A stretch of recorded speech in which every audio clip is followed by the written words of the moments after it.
بسم اللہ الرحمن الرحیم۔ ابن عباس رضی اللہ تعالیٰ عنہ سے مروی ہے کہ جب حضرت اسماعیل علیہ السلام جوان ہو گئے تو اپنی قوم جرہم کی ایک عورت سے نکاح کر لیا۔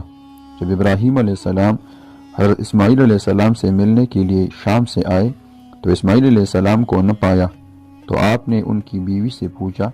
اس نے جواب دیا کہ وہ معاش کی تلاش میں گئے ہوئے ہیں۔ پھر اس سے معاشی حالات دریافت کیے تو اس نے کہا کہ ہم بڑی تنگی اور سختی سے گزارا کرتے ہیں، اور شکایتیں کرنا شروع کر دی۔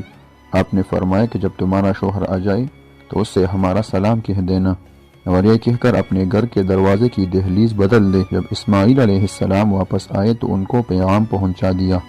آپ علیہ السلام نے فرمایا کہ وہ میرے والد ابراہیم علیہ السلام تھے، اور مجھے یہ حکم دیے گئے ہیں کہ تجھے اپنے سے جدا کر دوں۔ اب تو اپنے متعلقین کے پاس چلی جا۔